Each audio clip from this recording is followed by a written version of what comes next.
Imani Cole was having the worst day. Exhausting conference meetings, terrible hotel wine, and now, standing in what she thought was her room, watching Korea's most famous billionaire shove a briefcase of cash at a man with a gun. Wrong room, she said stupidly, already backing toward the door. Sorry, I'll just... The man with the gun turned. Who the hell is she? I don't know, Jisoo said, his voice terrifyingly calm. But she's seen too much. Everything happened fast. Jisoo moved. The gun went off, into the ceiling. Bodies collided. And suddenly, the blackmailer was on the floor, blood pooling from where his head had cracked against the marble table. Not moving. Very dead. Oh my God, Imani whispered. Oh my God, I need to call. Jisoo blocked the door, his expression unreadable. I'm afraid I can't let you do that. You can't be serious. You just witnessed what will look like murder. You're an attorney. You understand how this appears. So here's what's going to happen. You're going to stay here quietly while I figure out how to handle this situation. It won't be long, maybe a few days. You're kidnapping me. I'm protecting us both. There's a difference.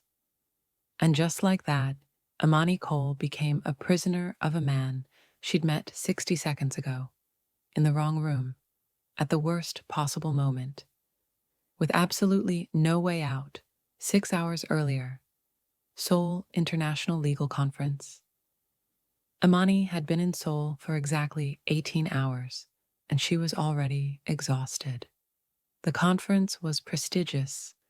International corporate attorneys discussing cross-border acquisitions, intellectual property in the digital age, regulatory compliance across markets.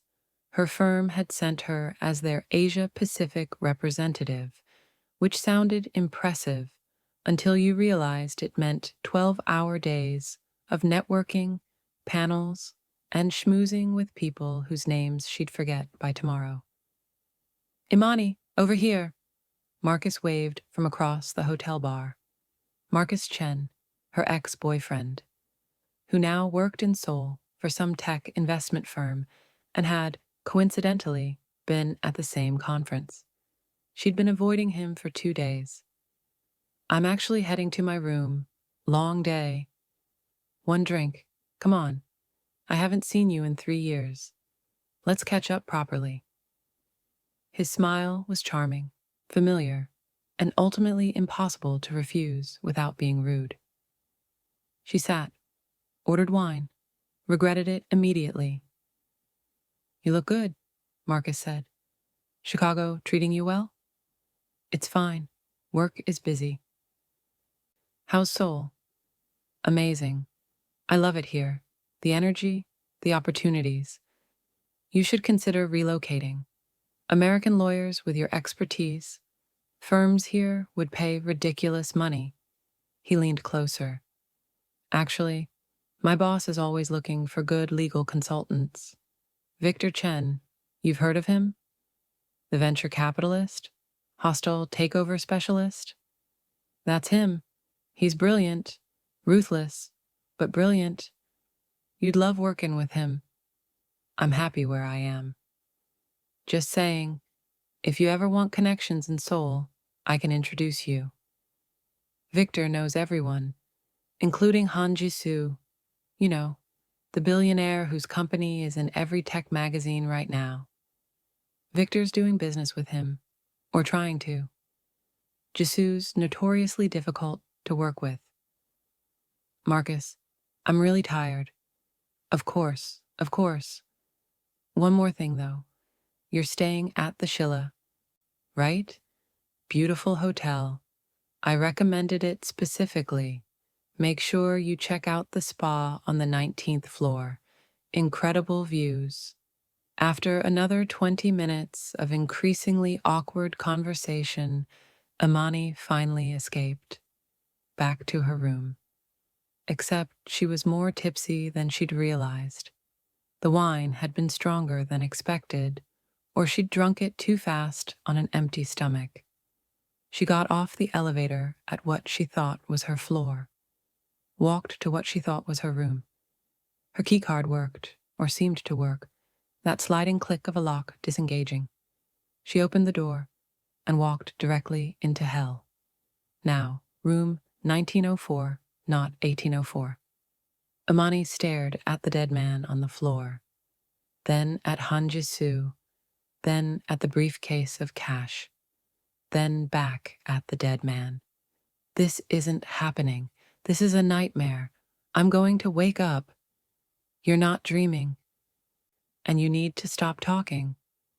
Jisoo's voice was controlled, but she could see the tension in his shoulders, the barely contained panic in his eyes. Sit down. Don't touch anything. Let me think. Think? There's a dead body. We need to call the police. The police will ask questions. Questions you can't answer without implicating both of us. He had a gun. I defended myself. You walked in at the wrong moment. Do you understand what happens if this becomes public? His eyes were intense, drilling into her. I'm Jisoo, CEO of Han Global Industries. My face is on magazine covers. If I'm connected to a dead body, if there's even a hint of scandal, everything I've built collapses. And you're the witness. You become part of the story. Your career, your reputation, destroyed. So what? We just leave him here? No. I have people who handle these situations discreetly. He pulled out his phone. But that takes time. Time during which you could panic, run, call authorities, destroy everything. So you stay. Here, with me, until this is handled properly. That's kidnapping. That's pragmatism. You're a lawyer. Think strategically. If you leave now, what happens? Police get involved. Investigation. You're questioned. I'm questioned. Both our lives become public spectacle. Or, he moved closer. His presence overwhelming. You stay for a few days. We handle this quietly. You go home with an interesting story you'll never tell. No consequences for either of us. Except I'm being held prisoner. Guest, you're an unexpected guest. His smile didn't reach his eyes. Your phone, Miss Cole, and your laptop. I can't risk you contacting anyone. How do you know my name? Your conference badge, still attached to your jacket. He held out his hand. Phone. Now, or this becomes significantly less comfortable for you. The threat was clear. Imani could scream, fight, try to run. But he was blocking the only exit. He was bigger and stronger, and there was a dead body 3 feet away, proving exactly how dangerous this situation was. She handed over her phone. Smart choice. Now sit on the couch while I make some calls. Don't try to leave. Don't try to signal anyone. Just sit quietly and let me fix this. Fix a dead body. Fix a complication. The body is unfortunate, but manageable. You, however. He studied her with unsettling intensity. You're the real problem. A witness I don't know. Can't control. Can't trust. That makes you dangerous. I won't tell anyone, I swear. Just let me go and I'll forget this ever happened. You're a corporate attorney. You know you can't make that promise. The moment you leave, you become a liability, potentially a threat. Maybe you decide to be noble, report what you saw. Maybe someone forces you to testify. Maybe you use this information as leverage later. He shook his head. No, you stay until I'm certain you're not a risk. End of discussion. He made a call in rapid Korean. Imani caught maybe every 5th word with her limited language skills. Whoever he was talking to responded with what sounded like instructions, reassurance, logistics. After he hung up, he turned back to her. My people will handle the body tonight. He'll disappear. No trace, no investigation. As far as anyone knows, he never existed. That's illegal. That's destroying evidence, covering up a crime. That's survival. Welcome to the real world, Miss Cole, where powerful people don't go to jail for accidents. They make problems disappear and continue their lives. His expression was cold, practical. You can be morally outraged later. Right now, you're complicit. The moment you didn't immediately call police, you became part of this. So save the legal ethics speech and accept reality. He was right. God help her, he was right. She'd already waited too long, already allowed him to take control, already become a witness who'd failed to report a crime immediately. She was compromised. How long? She asked quietly. How long do I have to stay? A few days, maybe a week. Depends on how quickly my people can handle the cleanup and how certain I become that you won't destroy me the moment I let you go. He gestured to the suite. You'll stay here, in one of the guest rooms. You'll have everything you need: food, clothing, entertainment. You just can't leave, and you can't communicate with anyone outside this suite.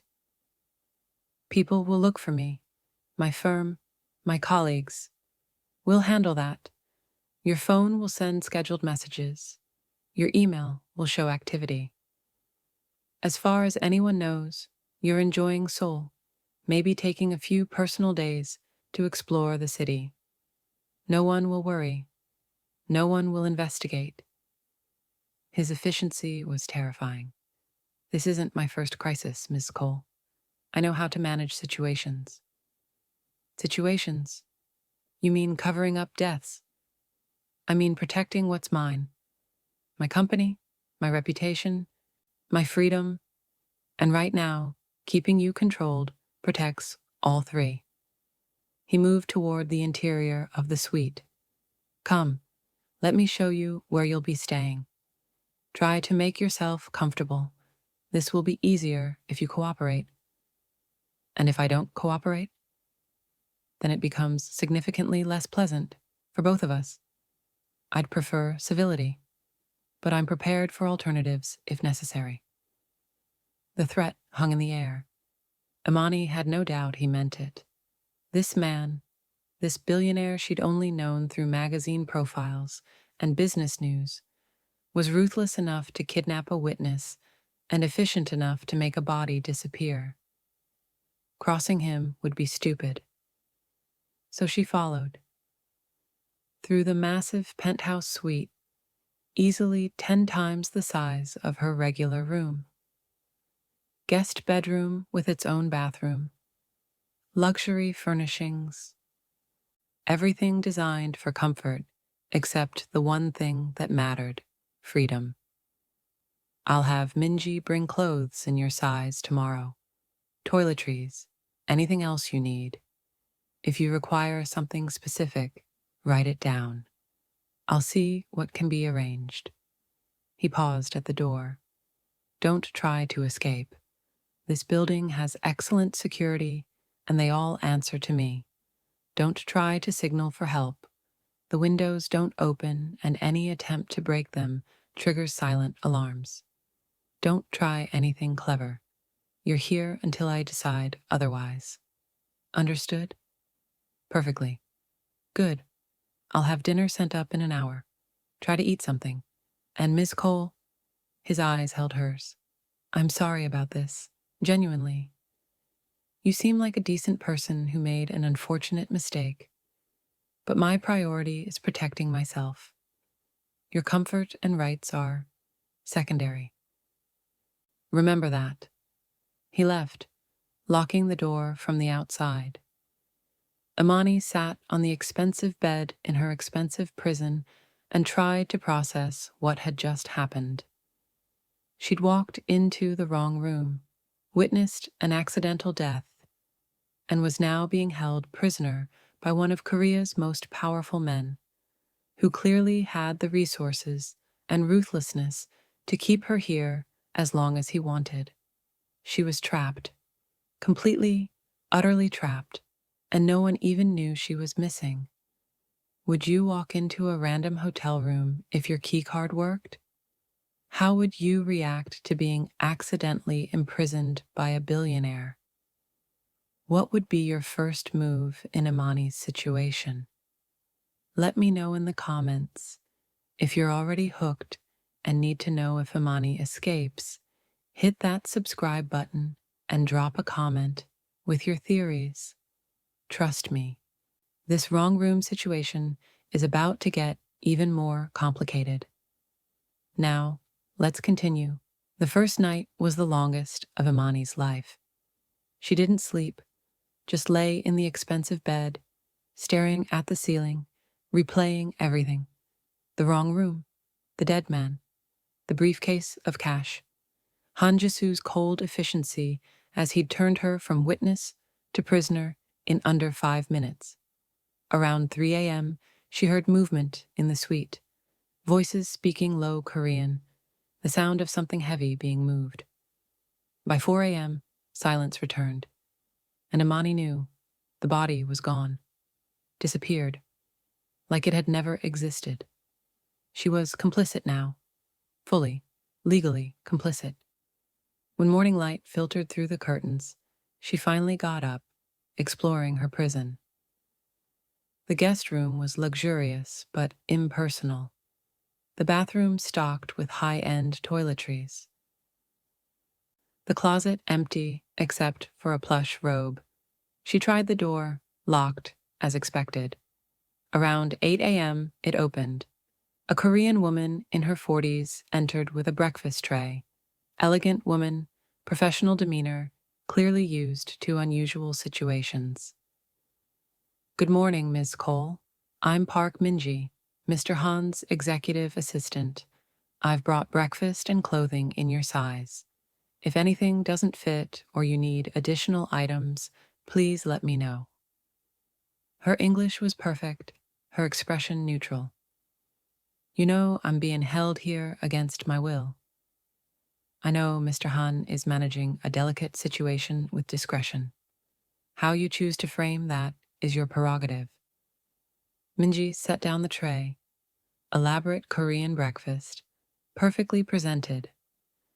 Mr. Han would like to speak with you after you've eaten and dressed. Take your time. What if I refuse? Then you'll speak with him while hungry and in yesterday's clothes. The conversation will happen regardless. Minji's slight smile wasn't unkind, just practical. Mr. Han is many things, Ms. Cole. Patient is not one of them. I'd advise cooperation. After Minji left, locking the door again, Imani examined the clothing. Designer pieces, perfectly her size, tasteful and professional. Whoever had selected them knew what they were doing.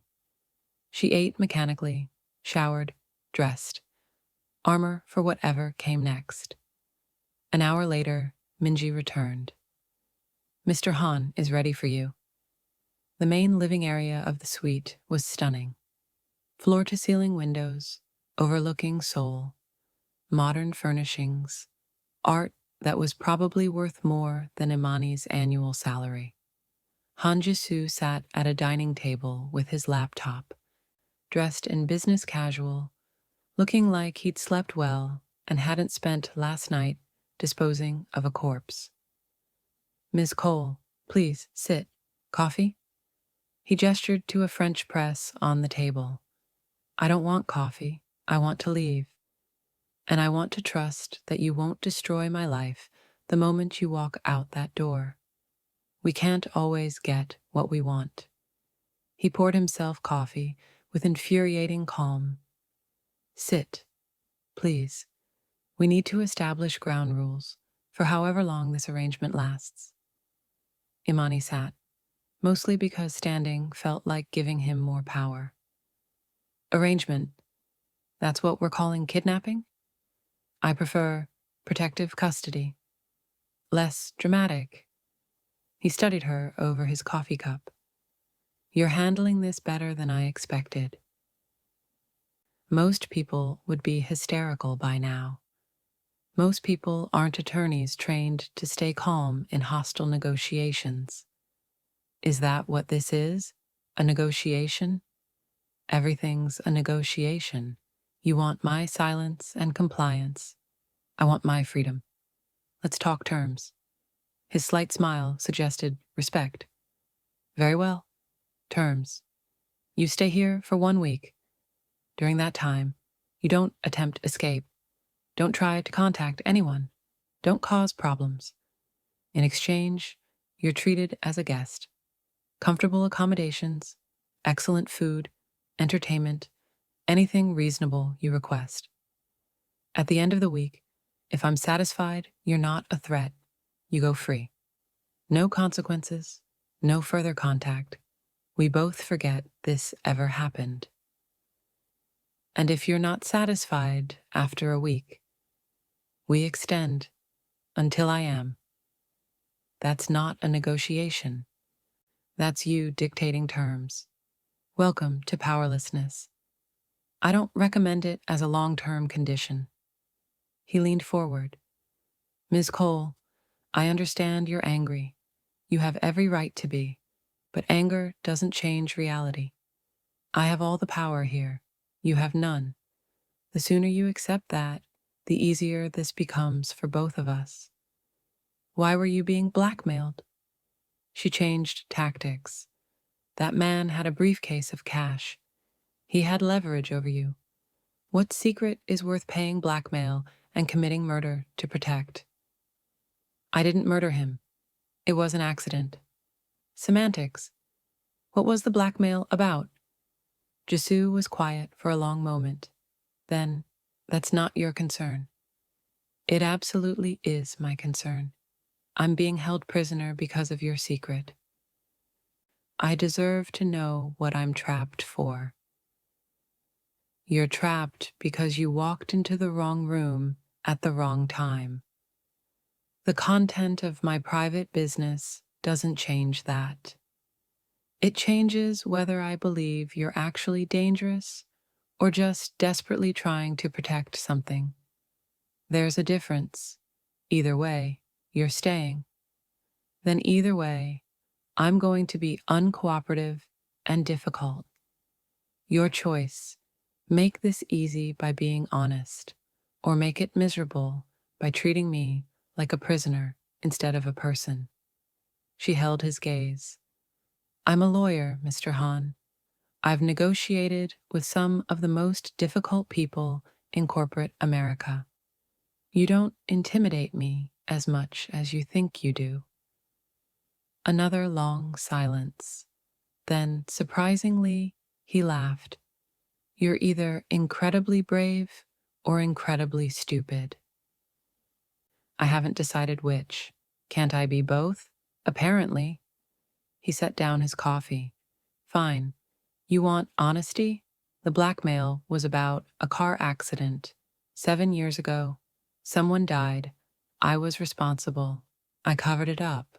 That man, the one who's now conveniently disappeared, had evidence that would reopen the case, destroy my reputation, my company, possibly send me to prison. So yes, I was paying him, and yes, I'm relieved he's dead, even though I didn't intend to kill him. Happy now? The blunt confession surprised her. Who died in the accident? That's not relevant. It's completely relevant. Was it random? Family? Someone whose death matters differently? His expression closed off. This conversation is over. You wanted honesty? You got it. The blackmail was about a covered-up vehicular manslaughter. That's all you need to know.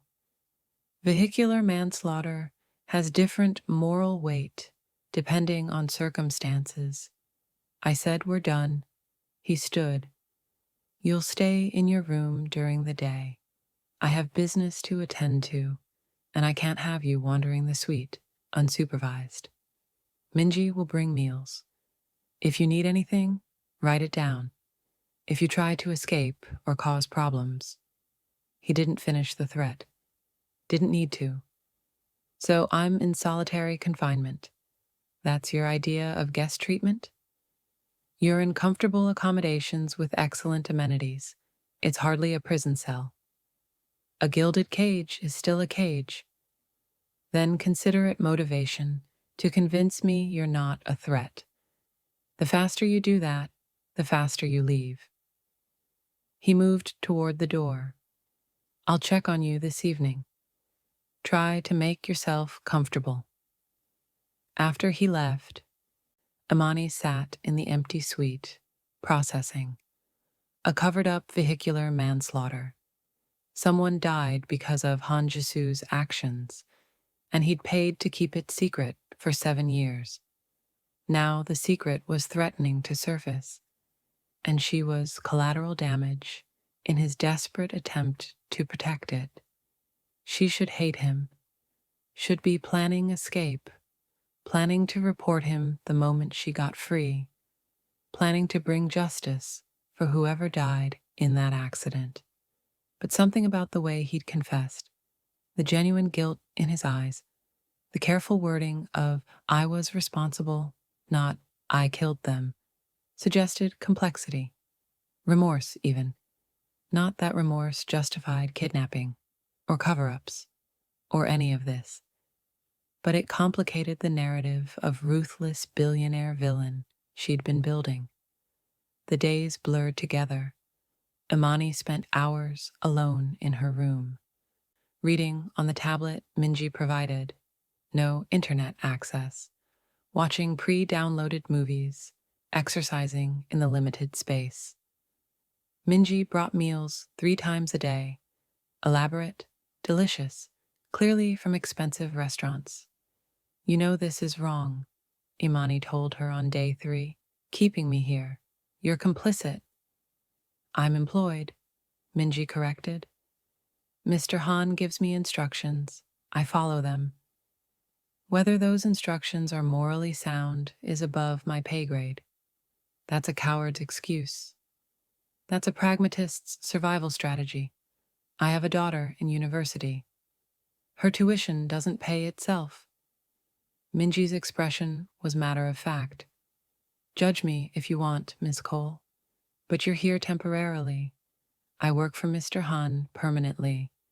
Which one of us is really trapped?" The observation was uncomfortable. Jisoo visited every evening around 8 p.m. Initially for just 10 minutes, checking she was comfortable, asking if she needed anything, maintaining the pretense of concern. But as days passed, the visits stretched longer. "You must be bored," he said on day 4, finding her staring out the window at Seoul's skyline. Bored, angry, plotting your downfall, the usual prisoner activities. "Have you made progress on that last one?"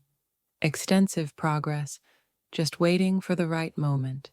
I'll be sure to stay vigilant." He almost smiled. "For what it's worth, you're handling this with remarkable composure. Most people would have broken down by now." "I'm saving my breakdown for when I'm free and can afford to fall apart." She turned to face him. "Your secret, the accident. Are you going to tell me who died?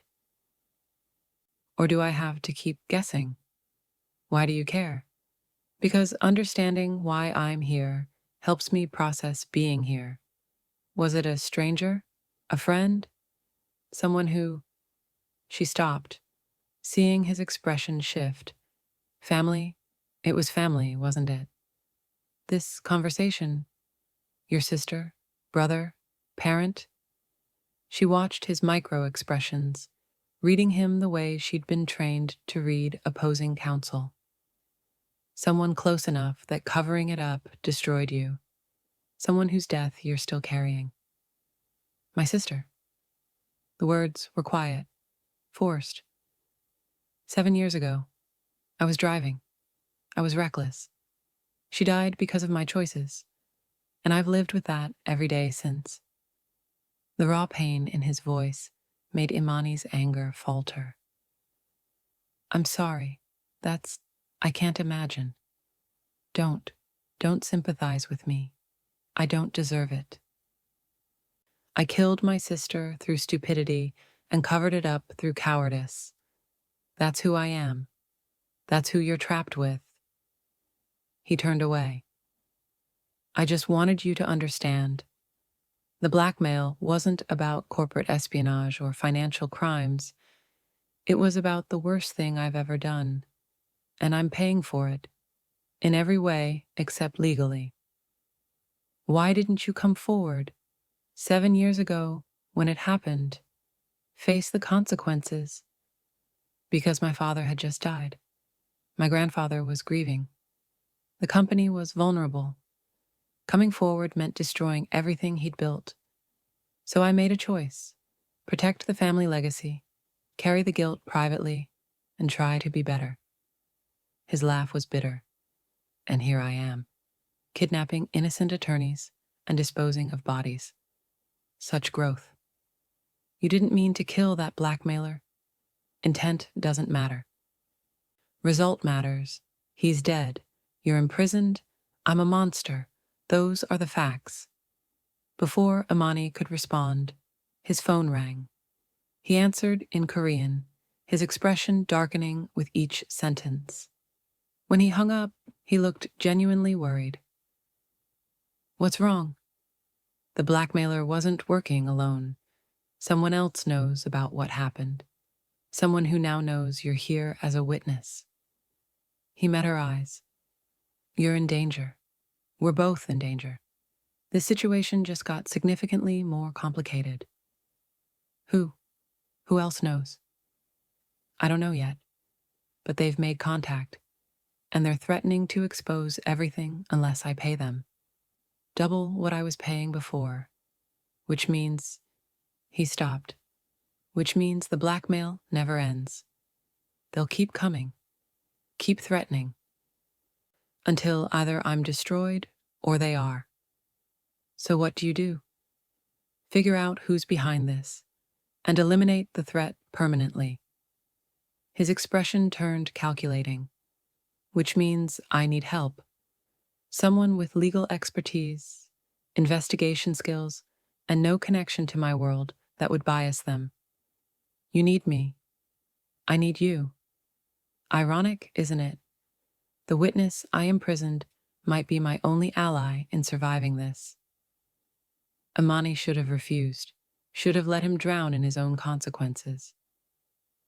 But she was trapped here anyway, and helping him might be her fastest path to freedom. What do you need me to do? Help me investigate. Figure out who's blackmailing me now. Use your legal skills to find patterns, connections, weaknesses. He pulled out a laptop. I'll give you access to everything. Emails, financial records, communication with the dead blackmailer. Find me leverage, find me answers, and maybe, just maybe, we both survive this. And if I help you, if we figure this out together, you let me go. I let you go, with compensation for your trouble, and my gratitude for what that's worth. Your gratitude is worth nothing, but freedom and compensation, that's negotiable. She took the laptop. Show me everything. Let's figure out who's trying to destroy you. And just like that, captor and captive became reluctant allies.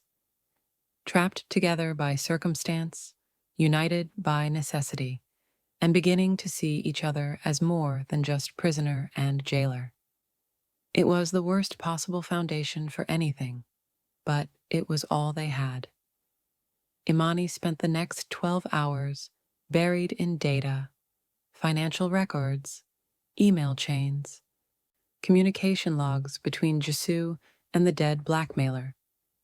Every piece of information Jisoo had on the original blackmail scheme, and patterns emerged. The payments, she said, pulling Jisoo over to the laptop at 2 a.m. Look at the account numbers. The blackmailer was receiving your money, but then immediately transferring it. Same day. Every time. To where? Shell corporations. But I traced them backward through public filings. They all connect to one parent company. She pulled up the registration documents. Chen Venture Capital. Your blackmailer was working for someone. Jisoo's expression darkened. Victor Chen. You know him? He's a rival. Been trying to acquire my company for 2 years. Hostile takeover attempts, stock manipulation, corporate espionage. I've blocked him at every turn. His jaw clenched. He manufactured the blackmail, found evidence of my sister's death, hired someone to extort me, destabilized me emotionally and financially while positioning himself to swoop in and take control. That's incredibly calculated. That's Victor. He doesn't just compete. He destroys. Jisoo pulled out his phone. If Victor's behind this, then the new blackmailer demanding double payment. That's him too, escalating now that his first operative is dead. But how did he know about your sister's death? That happened 7 years ago. You covered it up thoroughly. Someone told him. Someone close to me. Someone with access to information that should have stayed buried. His paranoia was visible. I need to know who. Who in my organization betrayed me to Victor? Before Imani could respond, Jisoo's phone rang. Unknown number. He answered on speaker. Mr. Han, I hope you're enjoying your house guest. Victor Chen's voice was smooth, accented English with barely concealed satisfaction. The American lawyer who walked into the wrong room at exactly the right moment. Serendipitous, wasn't it? What do you want, Victor? What I've always wanted. Your company, your legacy, your complete and total destruction. The blackmail was step 1. Destabilize you financially and emotionally. Your unfortunate accident with my associate was step 2. Now you're a murderer with a witness. And step 3. His laugh was cold. Step 3 is offering you a choice. Sign over controlling interest in Han Global Industries to me, and I'll make both problems disappear. The evidence of your sister's death, the witness you're currently holding prisoner, all of it goes away. Refuse, and I release everything. The cover-up, the manslaughter, the kidnapping. You'll lose your company, your freedom, and your family's reputation, all in one spectacular public collapse. You orchestrated this, the blackmail, the confrontation. You wanted that man dead. I wanted you compromised. His death was unfortunate timing.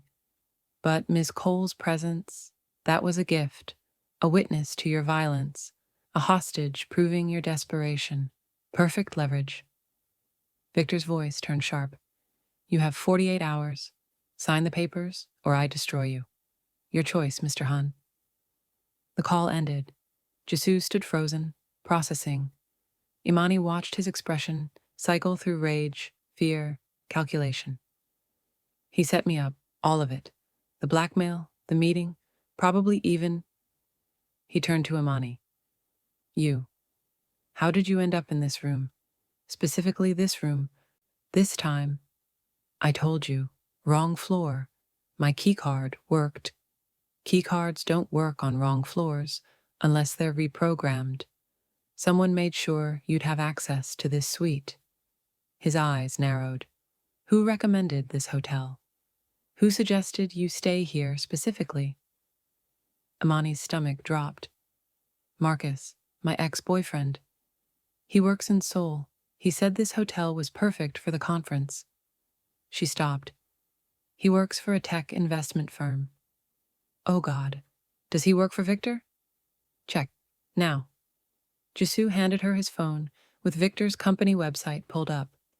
Imani scrolled through staff listings, and there he was, Marcus Chen, senior analyst, Victor Chen's nephew. He's family, Victor's nephew. Her hands shook. Marcus positioned me here, made sure I'd be at this hotel, this floor. He probably reprogrammed my keycard remotely. I was bait. He used me to create a witness to your crime, which means Victor knows you're here, knows I'm holding you, and is planning to use that against me. Jisoo's expression turned grim. You're not just a witness anymore. You're leverage in Victor's hands, proof I'm desperate enough to kidnap someone, the final nail in my destruction. So what do? We can't give him what he wants. My company is everything. My grandfather's legacy, thousands of employees, decades of work. I won't hand it to Victor because he manufactured a crisis. His determination was absolute. We fight back, find evidence of his manipulation, prove he orchestrated this entire situation, turn his trap against him. That's going to take time we don't have. You have 48 hours. Then we work fast. He grabbed his laptop. You're a corporate attorney. You know hostile takeover law, evidence rules, corporate conspiracy. Help me build a case against Victor that's strong enough to neutralize his threats. We expose him, we survive. Simple. Nothing about this is simple. Then we make it simple. Victor wants war. He gets war. But on my terms. Jisoo's eyes met hers. I know I have no right to ask. I know you're here against your will. You've been used as a pawn. You should hate me. But I'm asking anyway. Help me. Fight with me. We take down Victor together, and I promise, you walk away free, compensated, and safe. You have my word. Imani should have refused. Should have demanded release, demanded protection from law enforcement, demanded anything except further entanglement. But Victor had used her. Marcus had betrayed her, and she was stuck here anyway. Fine, I help you. We take down Victor, expose his manipulation, and survive this together. Then I'm gone. Agreed? Agreed. He extended his hand. Partners? She shook it, sealing the alliance. Partners. Now let's destroy a billionaire. Working with Jisoo was intense. They spent 18 hours straight, combing through every interaction Victor had with Han Industries, every stock movement, every suspicious transaction. Imani used her legal training to identify patterns, while Jisoo leveraged his business knowledge to connect dots she'd miss. Around 4 a.m., they both crashed on the couch, exhausted. Tell me about your sister, Imani said quietly. The real story, not just, I was driving recklessly. What actually happened? Jisoo was silent so long she thought he wouldn't answer. Then, her name was Hana. She was 22. Brilliant, kind, everything good about our family. That night, we'd argued about my business practices. She thought I was becoming too ruthless, losing my humanity to ambition. She was right. I was angry, defensive, said terrible things. His voice cracked. She got in the car to leave. I followed, still arguing, driving too fast, not paying attention. And when the other car ran the red light, I swerved wrong. We crashed. She died instantly. The other driver survived but was drunk, clearly at fault. I was speeding but not legally impaired. The accident was complicated, legally gray. But you covered it up anyway. I panicked. My father had just died. Grandfather was barely holding together. If the truth came out, my reckless driving, the argument, the fact that I'd been distracted, It would destroy him, destroy everything. So I paid the drunk driver to take full blame, paid witnesses, made it look like I wasn't even there. And I've carried that guilt every single day since. Hana died because of me, and I didn't even have the courage to face consequences. You were grieving. People make desperate choices when they're grieving. Don't excuse it. I was a coward. I prioritized reputation over honesty. And now Victor's using that cowardice to destroy me anyway. Maybe I deserve it. No one deserves Victor's manipulation. She touched his hand impulsively. You made a terrible choice in a terrible moment. That doesn't mean you deserve to lose everything now. He looked at their joined hands, something shifting in his expression. Why are you being kind to me? I kidnapped you, held you prisoner. You should hate me. I should. But somewhere between captor and ally, you became... She pulled her hand back, uncomfortable with the direction. You became human, complicated, not just the villain in my story. What am I then? I don't know yet, still figuring that out. The moment stretched, charged with something neither was ready to name. Then Jisoo's phone shattered it, Minji calling with urgency. Sir, we have a problem. Victor's people are asking questions about Miss Cole. Her law firm, her colleagues. Someone reported her missing when her scheduled check-in didn't happen. It's not official yet, but there are inquiries. If Victor connects her disappearance to you, he already knows she's here. He said as much. Jisoo's jaw clenched. What's the threat level? High.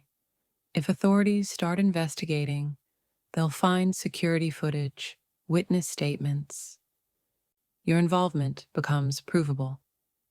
After hanging up, Jisoo turned to Imani. We're running out of time. Victor's escalating, making sure your disappearance becomes public, becomes another weapon against me. Then we finish this. Tonight. We have enough evidence of Victor's manipulation.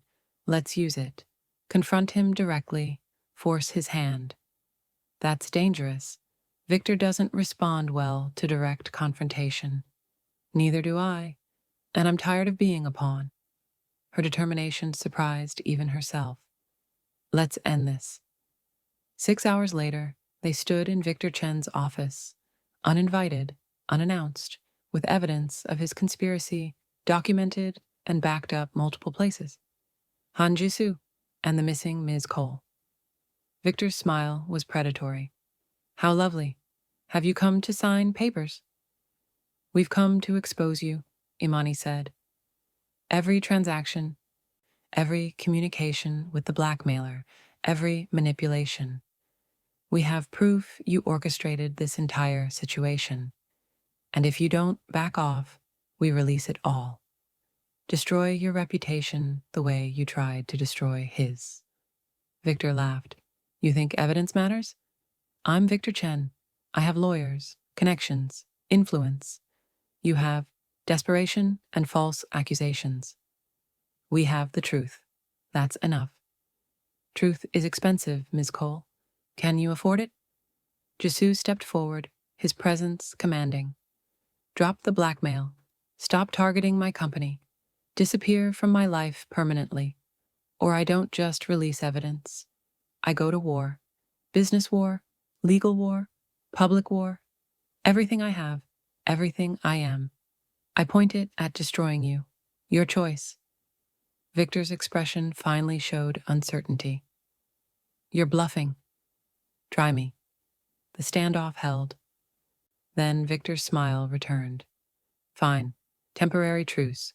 But this isn't over, Han. Not even close. As they left, Imani knew the real battle had just begun. The truce with Victor lasted exactly 14 hours. Then Marcus showed up at Jisoo's penthouse. Imani, thank God you're okay. He rushed forward, but hotel security stopped him. "I've been so worried. You disappeared. No one could reach you." "Save it, Marcus." Imani's voice was ice. "I know you work for Victor. I know you're his nephew. I know you positioned me at this hotel deliberately." His expression shifted.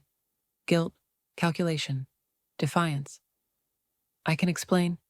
"Explain what?" "That you used me? That you reprogrammed my keycard so I'd walk into the exact room where your uncle had orchestrated a blackmail confrontation?" Her anger was white hot. "You made me a witness, a pawn. Did you even care what happened to me after? Victor said you'd be fine. Said it was just to create pressure on Han. Nothing dangerous. There's a dead body, Marcus. I witnessed what looks like murder. I've been held prisoner for days." She moved closer, fury overriding fear. "You used our history, my trust, to manipulate me into a conspiracy. That's unforgivable. I didn't have a choice. Victor's my uncle. He controls my career. You always have a choice.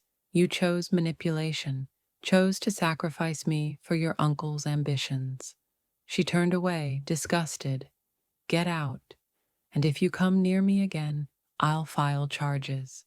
Conspiracy, reckless endangerment, everything I can make stick." After security escorted Marcus out, Imani collapsed on the couch, shaking.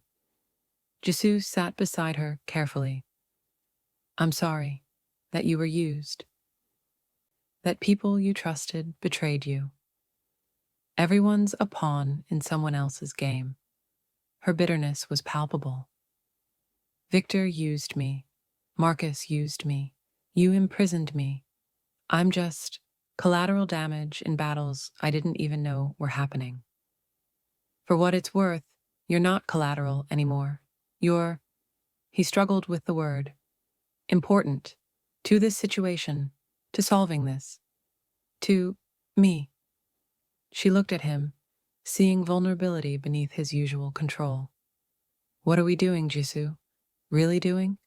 This started as kidnapping. Now we're allies, almost friends. Where does this end?" "I don't know, but I know I don't want you hurt. Not by Victor, not by Marcus, not by anyone." He touched her face gently.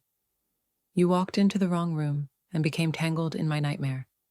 I can't undo that, but I can make sure you walk out of this hole. Safe. Free. That's what I owe you. You owe me a lot more than safety. I know. And I'll spend however long it takes making amends. If you'll let me." The moment hung between them, captor and captive, becoming something neither could define. Then Minji burst in, her usual composure shattered. "Sir, we have a crisis. Victor's released information. Not about the sister, about Ms. Cole. Her disappearance. He's claiming you kidnapped her, that she's being held against her will. It's all over the news. Police are investigating." Imani's stomach dropped. "He's forcing your hand. Either you release me and lose your leverage, or you keep me and confirm the kidnapping allegations." Brilliant and brutal. Jisoo's expression was grim. "He's backing me into a corner where every choice destroys me." "Then we change the narrative," Imani said suddenly. "I go public, voluntarily. Explain everything, that I'm here willingly, working with you, helping investigate Victor's conspiracy. We turn his weapon against him. That makes you a target. I'm already a target. Victor used me, Marcus betrayed me. I'm trapped in this whether I want to be or not. At least this way, I control the story." Her determination was absolute. "We go public together. Expose Victor's manipulation, explain the situation, and dare him to retaliate. He can't destroy both of us simultaneously. He can try. Then let him try. I'm done being passive. Done being a pawn." She stood. "Call a press conference. Tonight, we tell the truth, our version of it, and force Victor to respond defensively instead of offensively. Jisoo studied her, this woman who'd been his prisoner, become his ally, and was now volunteering to be his partner in public warfare. You're remarkable, brave beyond reason. I'm pissed off beyond reason. There's a difference. But she smiled slightly. Let's burn Victor's conspiracy to the ground. 4 hours later, they stood before cameras, Imani in designer clothes Jisoo had provided, projecting confidence and agency she half felt. Jisoo beside her, presenting united front. I'm Imani Cole, she began. I'm not missing. I'm not being held against my will. I'm here voluntarily, working with Mr. Han to expose a corporate conspiracy orchestrated by Victor Chen to destroy Han Industries through blackmail and manipulation. The reporters exploded with questions. But Imani continued, explaining, carefully, strategically, enough truth to neutralize Victor's narrative without incriminating Jisoo completely. By the time the conference ended, the narrative had shifted. Victor was defensive, Jisoo was sympathetic, and Imani was no longer a victim but a willing participant. It wasn't perfect, but it was survival. Afterward, alone in the suite, Jisoo pulled her close impulsively. Thank you for standing with me, for risking yourself when you owed me nothing. I owe myself justice. Victor used me. This is me taking back power. But she didn't pull away from his embrace. And maybe I'm starting to care what happens to you, despite everything, despite how this started. I care what happens to you, have for days now, since you stopped being witness and became Imani, the person, not the problem. He kissed her, tentative, asking permission even now. And she kissed back, crossing the final line between captor and captive, enemy and ally, stranger and something infinitely more complicated. When they broke apart, both knew this changed everything. We can't, she whispered. This is Stockholm Syndrome, trauma bonding. Not real, it's real. Messy, complicated, built on terrible foundation, but real. His eyes held hers. I'm not asking for anything, just acknowledging what's happening between us. What is happening between us? I don't know, but I want to find out. After this is over, after you're free, if you'll give me that chance. One crisis at a time, she said. But she didn't let go. The press conference bought them exactly 36 hours of breathing room. Then Victor struck back, not with media, but with something far more dangerous. Legal action. He filed a formal complaint, claiming Jisoo had murdered his employee, the blackmailer, citing Imani as coerced witness and demanding full investigation. He's forcing authorities to act, Jisoo explained, reading the legal documents. Before, they could ignore rumors. Now there's an official complaint with a named victim and witness. They have to investigate. Can we fight it? Not easily. The body's gone, but forensics can still find evidence. Blood traces, DNA, proof someone died in this suite. And you're the witness who can confirm or deny what happened. His expression was grim. If you testify honestly, I go to prison. If you lie to protect me, you're guilty of obstruction. Either way, we lose. Before Imani could respond, the penthouse door opened. An elderly Korean man entered, dignified, commanding, clearly accustomed to absolute authority. Grandfather. Jisoo's voice held respect and wariness.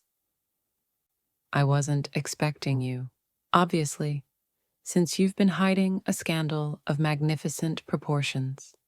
Grandfather Han's English was impeccable, his gaze sharp as he studied Imani. You must be Miss Cole, the accidental witness who's become my grandson's accomplice. How unfortunate for you. Sir, I can explain. Don't bother. I know everything. The blackmail about Hana's death, the confrontation that ended with an accidental killing, Victor Chen's conspiracy, your grandson's desperate attempts to contain the situation by imprisoning an innocent attorney. He sat with careful dignity. What I don't know is how you plan to survive what comes next. We're building a case against Victor, which will take months, possibly years. You have days before formal charges are filed. Grandfather Han's bluntness was devastating. Jisoo, you made terrible choices. Covering up Hana's death was cowardice. Kidnapping Ms. Cole was desperation. Fighting Victor directly was foolishness. And now you're facing consequences for all of it simultaneously. Unless what? Jisoo's voice was tense. Unless we use the one solution that neutralizes everything, marriage. He looked between them. Marry Ms. Cole. Immediately. Public ceremony, legal binding, full commitment. A wife cannot be compelled to testify against her husband in most circumstances. Her witness testimony becomes protected by spousal privilege. Victor loses his primary weapon. That's insane, Imani said. I'm not marrying someone who kidnapped me.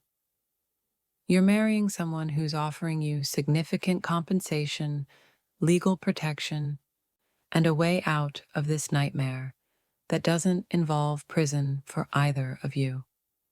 Grandfather Han's pragmatism was chilling. Jisoo goes to trial, you're dragged through testimony, your career is destroyed by association. You marry him, you're protected by privilege, and when this is over, you divorce quietly, receive a substantial settlement, and resume your life. It's a business arrangement. Temporary, mutually beneficial. I'm not a problem you can solve with marriage. No, you're a witness who needs protection and a woman who's been gravely wronged. Marriage provides both. He turned to Jisoo. And you need legitimacy. A wife provides that, particularly an American attorney with impeccable credentials. It shows stability, commitment, worthiness of trust. Judges respond favorably to married defendants, particularly those married to respectable professionals. Grandfather, I can't ask Imani to do this. You're not asking, I'm requiring it. As head of this family and majority shareholder in Han Industries, his authority was absolute. Marry Ms. Cole within 48 hours, or I transfer controlling interest to Victor Chen to avoid the scandal destroying our reputation. Your choice, but I recommend you choose wisely. After he left, Imani and Jisoo sat in stunned silence. He can't force us to marry, Imani finally said. That's medieval. He can't force you, but he can force me. The company is everything. Without it, I'm just a man facing murder charges with no resources to fight them. Jisoo's desperation was visible.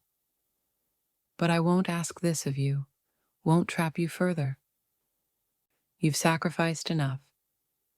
What if I say yes? He looked at her, shocked. What? What if I agree to marry you?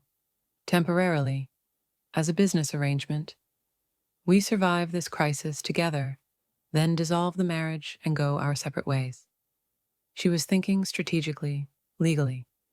It solves multiple problems, protects me from testimony, gives you legitimacy, stabilizes the situation while we build the case against Victor. Imani, you can't. I can, and I am. Because I'm trapped here anyway. Might as well be trapped with legal protection and leverage. Her smile was grim. Besides, Victor used me. Your grandfather's manipulating me. Everyone's treating me like a pawn. This way, I become a queen, with power, position, and protected status. Strategic choice, not emotional one. You'd marry your kidnapper to gain strategic advantage? I'd marry my ally to survive a conspiracy we're both trapped in. She extended her hand.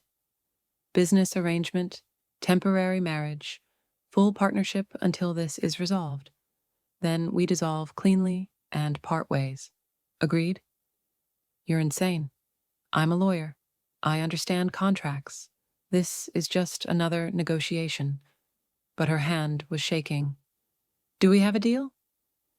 He took her hand, sealing the agreement that would bind them in the most complicated way possible. Deal. Temporary marriage. Full partnership. We survive this together. Together, she echoed.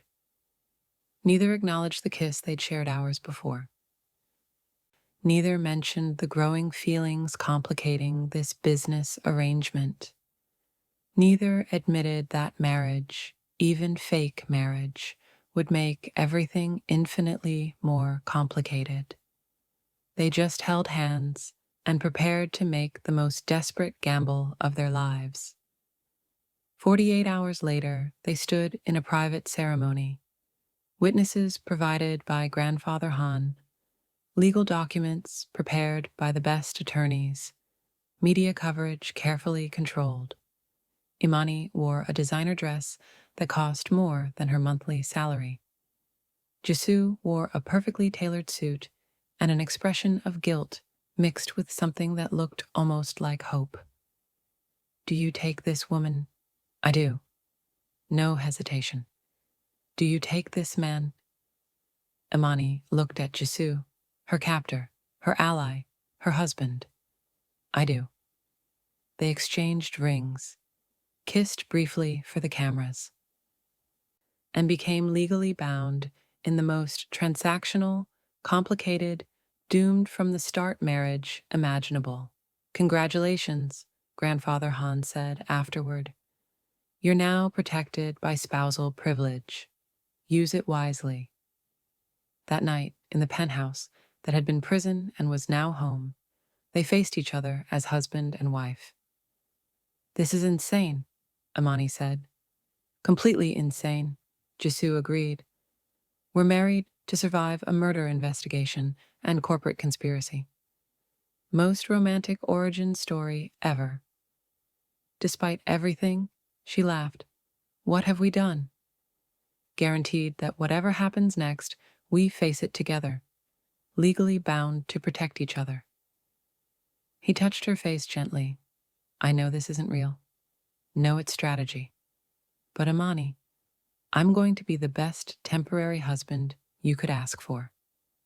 You deserve at least that.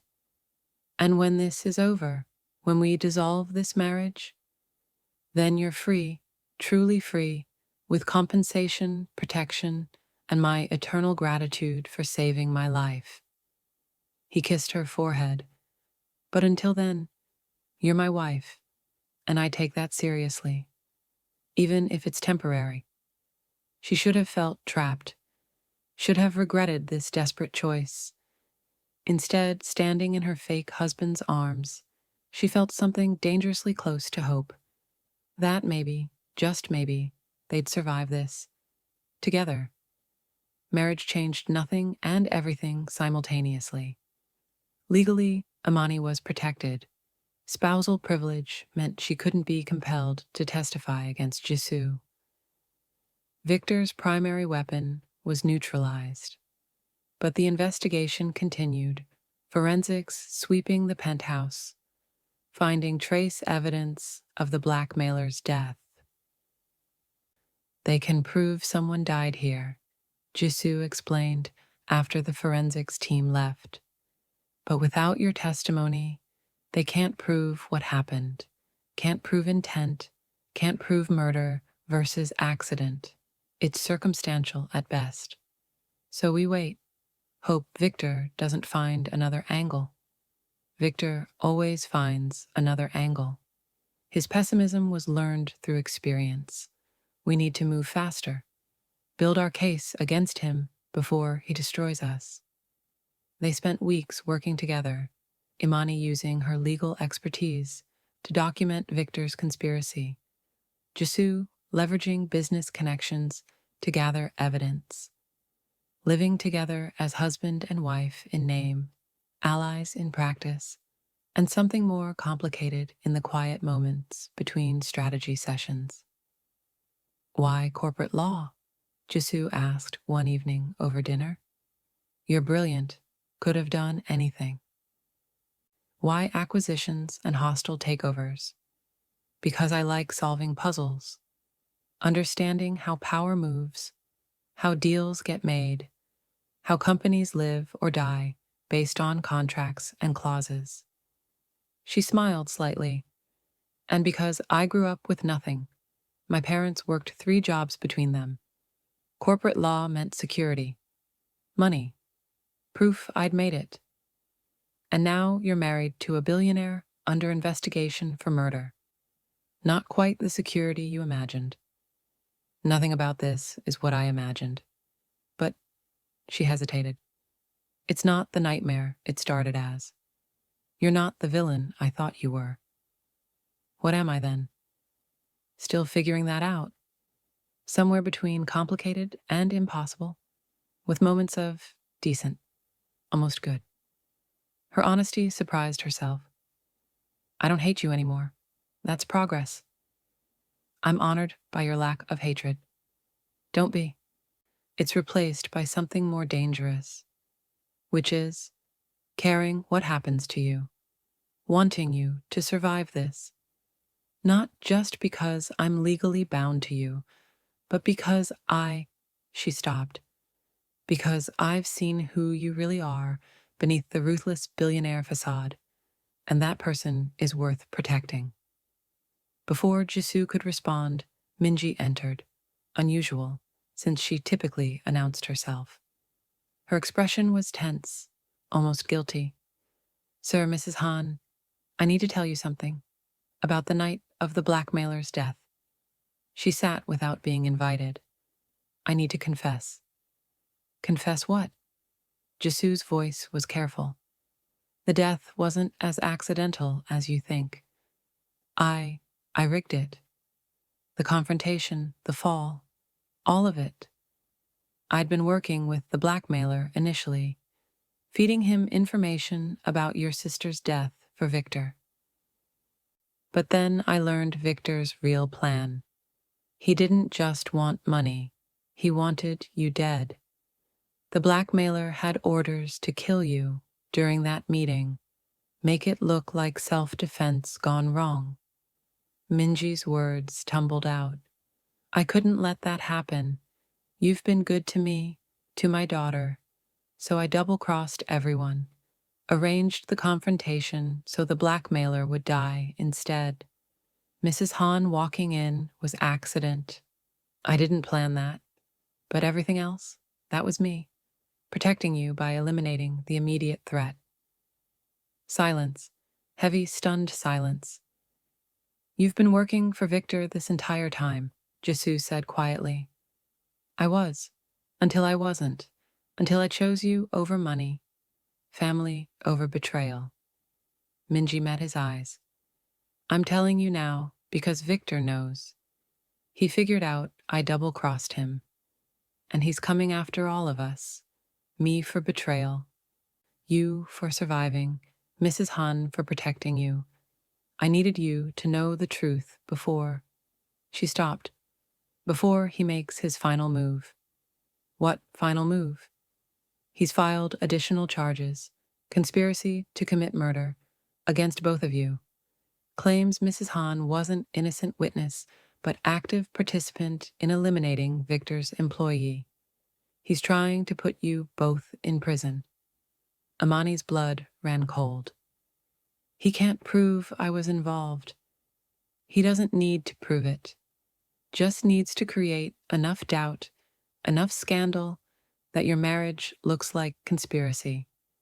Two people covering for each other, protecting mutual crimes. Minji pulled out documents, but I have evidence, communications between Victor and the blackmailer, proving Victor ordered your death, not just blackmail. Proof of the murder for hire scheme. If we release this, Victor goes down instead of us, Jisoo finished. You're giving us the weapon to destroy him. I'm giving you what you need to survive, because I failed to protect Hana 7 years ago. I knew she was in that car, knew you were driving recklessly, and I didn't stop it. This is my atonement, protecting you now when I couldn't then. After Minji left to prepare the evidence for release, Imani turned to Jisoo.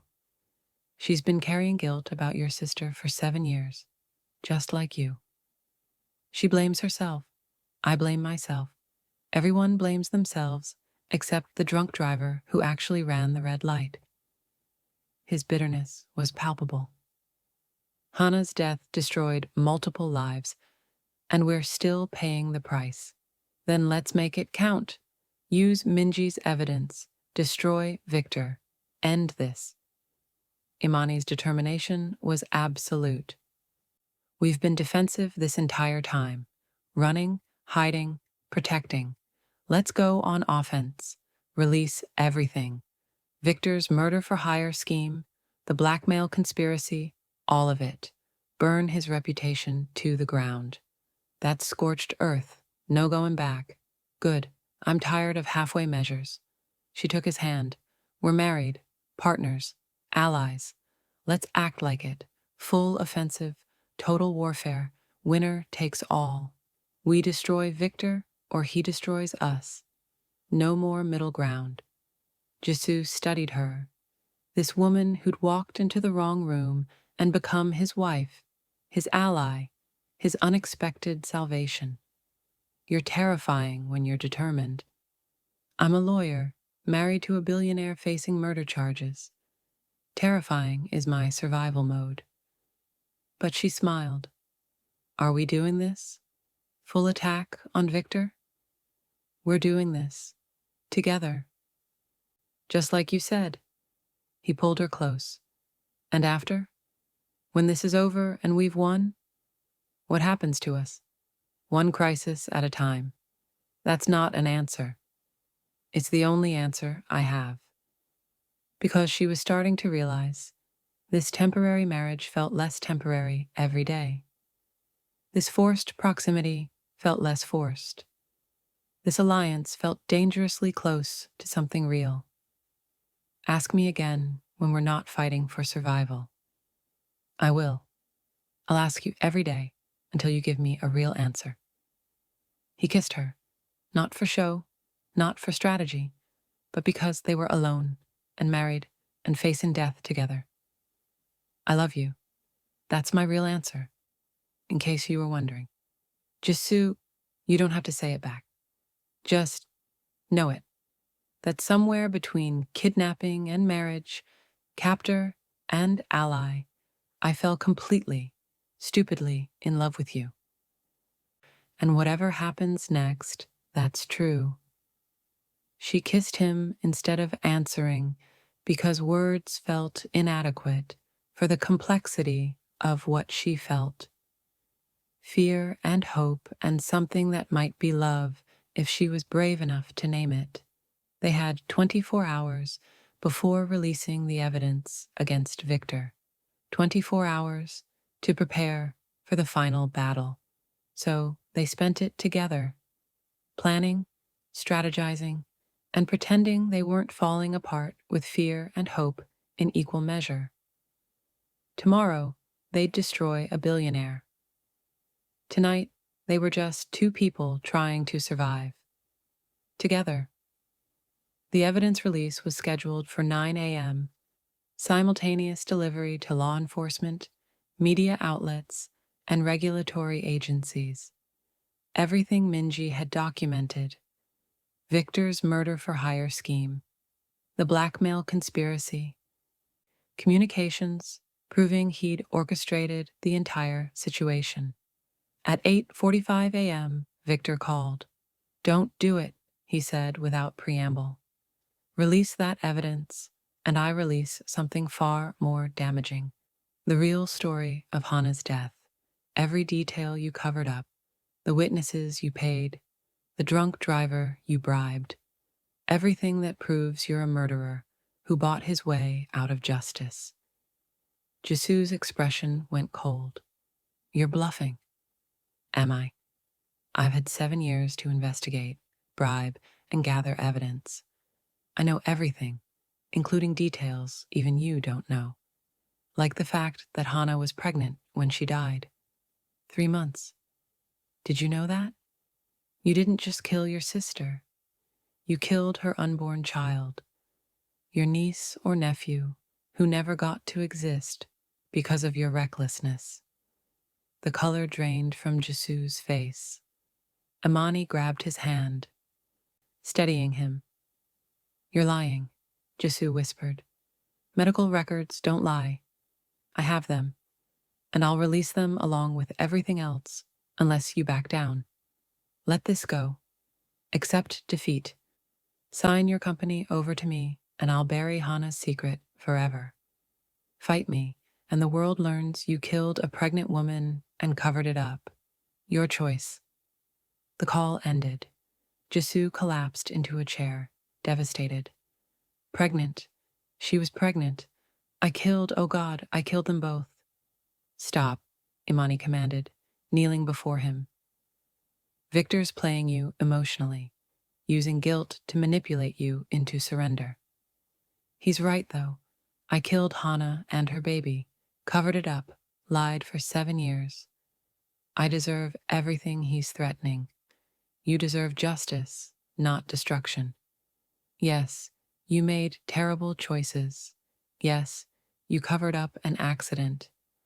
But Victor murdered a man to frame you, manipulated me into witnessing it, tried to have you killed. He's not morally superior, he's worse." She gripped his face. "We release the evidence, face whatever consequences come. But we do it together, honestly, without letting Victor control us anymore. If we release it, everyone knows about Hana, about the baby, my family. We'll survive, like they survived Hana's death, like they'll survive this scandal. But you won't survive giving Victor your company, your life, your soul." Her intensity matched his despair. "I'm your wife, your partner, and I'm telling you, we fight. We release everything, expose Victor, and face the consequences together. That's what marriage means, even temporary, strategic, complicated marriage. I can't ask you to go down with me. You're not asking. I'm choosing. Because I love you. Stupidly, impossibly, completely. And I'm not letting you destroy yourself to protect a secret that deserves to be exposed." The words were out before she could stop them. "I love you, Han Jisoo, so we fight. Together." His kiss was desperate, grateful, full of hope he didn't deserve. "I love you. And I'm fighting. For you, for us, for a future we might actually deserve." At 9 a.m., they pressed send. Every piece of evidence, Victor's murder-for-hire plot, the blackmail scheme, communications with the deceased operative, financial records proving conspiracy. Sent to Seoul police, international agencies, major media outlets. Within an hour, Victor was arrested. Murder conspiracy, blackmail, corporate fraud. His empire crumbling as regulatory agencies seized assets and partners fled the sinking ship. But the victory was bittersweet, because Victor kept his promise, released everything about Hana's death. The cover-up, the paid witnesses, the pregnant sister. All of it public, devastating, impossible to deny. Jisoo faced immediate legal consequences: obstruction of justice for the cover-up, perjury, evidence tampering. Not murder, the statute of limitations had expired, but enough to threaten prison time. We're offering a deal, the prosecutor explained. Full confession, public apology to Hana's memory, significant fine and community service. No prison time given the circumstances. You were grieving, young, and the actual accident was legally complicated. But you pay for the cover-up, not the accident itself. I'll take it, Jisoo said immediately. Whatever makes this right. The confession was public, painful, and absolutely necessary. Jisoo stood before cameras and admitted everything. The reckless driving, Hana's death, the cover-up, the guilt he'd carried for 7 years. I can't undo what I did, he said, his voice raw. I can't bring Hana back or the child she was carrying. I can only acknowledge my failures, accept consequences, and spend the rest of my life becoming someone who honors her memory instead of hiding it. I'm deeply, profoundly sorry. To Hana, to her unborn child, to my family, to everyone I lied to for 7 years, and I'll spend however long it takes making amends. Public reaction was mixed, some sympathetic to his grief-driven choices, others condemning the cover-up regardless of circumstances. But the legal case was resolved. Jisoo paid his fines, committed to community service, and kept his company through grandfather Han's intervention.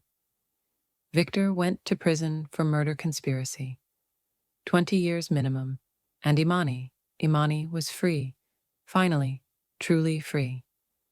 The marriage, Jisoo said weeks later, after everything settled. We agreed it was temporary, a business arrangement.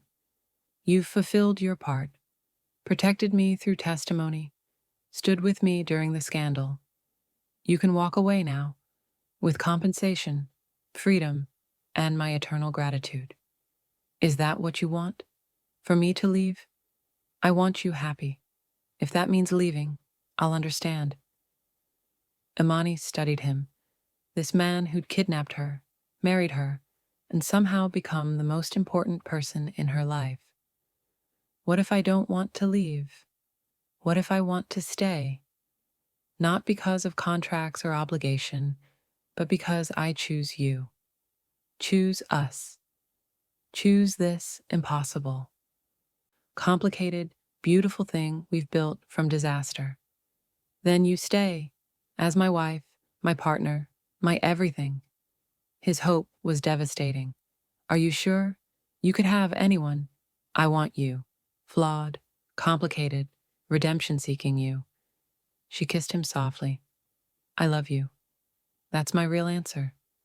The one I've been too scared to give until now. I love you, and I'm staying. Forever. Let's start with today. Then tomorrow. Then every day after until forever doesn't seem impossible. And for the first time since walking into the wrong room, Imani felt like she was exactly where she belonged. 2 years after walking into the wrong room, Imani stood in the new Seoul office of her law firm, the international branch she'd built from the ground up, specializing in corporate ethics and whistleblower protection. Her reputation had survived the scandal. If anything, her role in exposing Victor's conspiracy had enhanced her credibility as someone who prioritized justice over convenience. Mrs. Han, the clients from Singapore are here, her assistant announced. Mrs. Han. She'd kept the name professionally and personally. No longer temporary, no longer strategic, just real. Jisoo appeared in her office doorway, holding coffee exactly how she liked it. Thought you could use this before your meeting. You're supposed to be running a billion-dollar company, not delivering coffee. I'm multitasking, running company, supporting wife, being generally indispensable. He kissed her cheek. How's your morning? Productive, exhausting, perfect. She pulled him closer. Yours? Board meeting. Charity Foundation check-in. Lunch with grandfather, who wants to know when we're giving him great-grandchildren. His smile was wry. Apparently, 2 years of marriage means we're behind schedule. Tell him we're busy building careers and enjoying each other. Children can wait. That's what I said. He muttered something about modern marriages and wasted fertility. Imani laughed. Grandfather Han had become unexpectedly fond of her, appreciating her legal mind, her refusal to be intimidated, and her positive influence on Jisoo. The marriage he'd forced on them had evolved into genuine partnership he actively supported. Speaking of family, Marcus called, Imani said carefully. He's out of prison, wants to meet, apologize properly.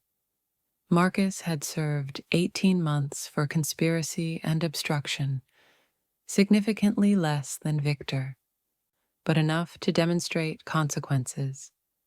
His betrayal still stung, but Imani was learning that forgiveness was possible even when it wasn't easy. Do you want to see him? Jisoo's voice held no judgment. Maybe. Eventually. Not ready yet. She squeezed his hand. Is that okay? That I'm still processing? It's completely okay. Process at your speed. I'll support whatever you decide. This consideration, this partnership, this genuine care was what made their impossible marriage work. They'd started with kidnapping and coercion, but they'd built something real through honesty, accountability, and choosing each other daily. Minji's daughter graduates next month, Jisoo mentioned. She wants us there. Front row.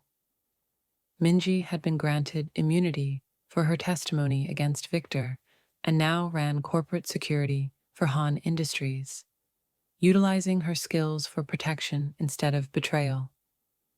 Her relationship with Jisoo had healed into mutual respect, built on shared guilt and collective redemption. We'll be there, with an obnoxiously expensive graduation gift. Already ordered, full-ride scholarship to her choice of graduate schools. Minji cried when I told her, You're a good man, Han Jisoo. I'm a man trying to be good. There's a difference. But he smiled. With you, it's easier. You make me want to be worthy. You already are worthy. Some days I believe that. Other days I still see Hana's face. Remember what I did. And other days you remember you've spent 2 years making amends, building a charity foundation in her name, funding causes she cared about, living the life she'd be proud of. Imani touched his face gently. Hana's death doesn't define you.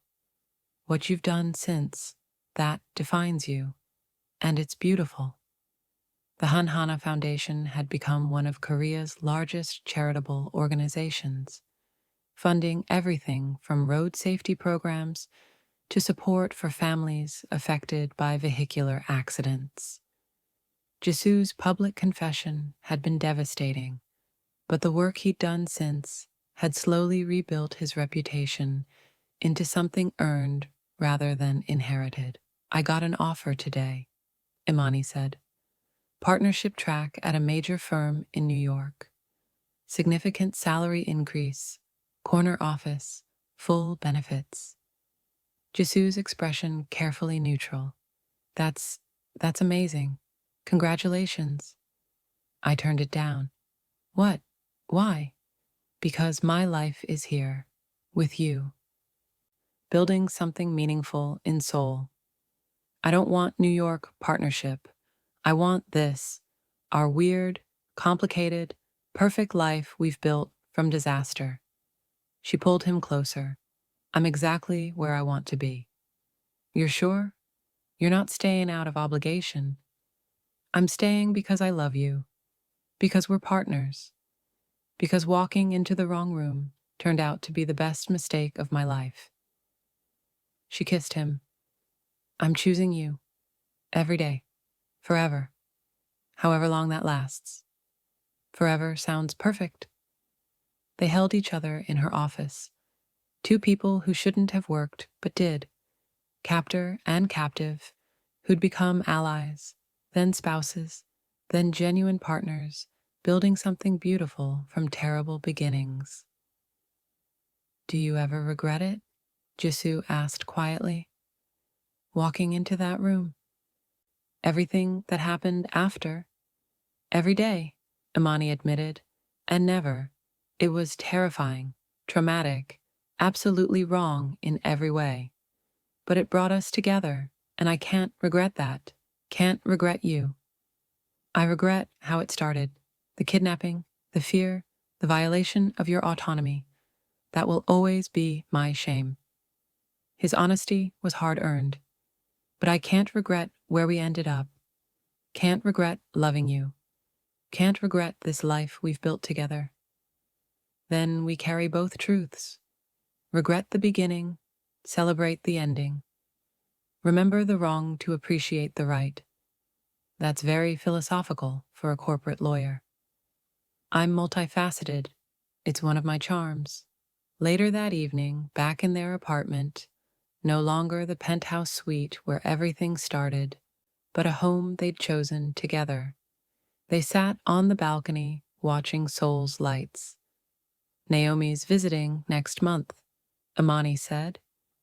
Her best friend from Chicago had finally forgiven her for disappearing into a Korean romance novel, and was coming to verify Jisoo was real. I'm prepared to be thoroughly interrogated about my intentions. Your intentions better be honorable. My intentions are to love you forever, support your career, eventually fill this apartment with children if you want them, and spend every day earning the gift of your presence in my life. Honorable enough? Adequate. But she was smiling. I love you, despite everything, because of everything, impossibly, completely. I love you too. My wife, my partner, my unexpected miracle who walked into the wrong room at exactly the right moment. Best worst mistake of my life. Mine too. They sat together as Seoul glittered below. Two people who'd started with violence and coercion, built something real through honesty and choice, and somehow found love in the impossible spaces between captivity and freedom. The wrong room had become the right life. And every day, they chose it again. Together. The end. Thank you for following Imani and Jisoo's journey from accidental witness to willing wife, from captor and captive to genuine partners. If you enjoyed their story of wrong rooms leading to right love, complicated beginnings, building beautiful endings, and choosing each other, despite impossible circumstances, make sure you're subscribed. More emotional Afro-Korean romance stories are coming. Stories of unexpected meetings, dangerous attractions, and love that transforms. Hit that subscribe button and turn on notifications so you never miss the next story. See you in the next one. Would you have walked into that room? Could you fall for someone who initially imprisoned you? Have you ever had a terrible beginning lead to something beautiful? Drop your thoughts in the comments below.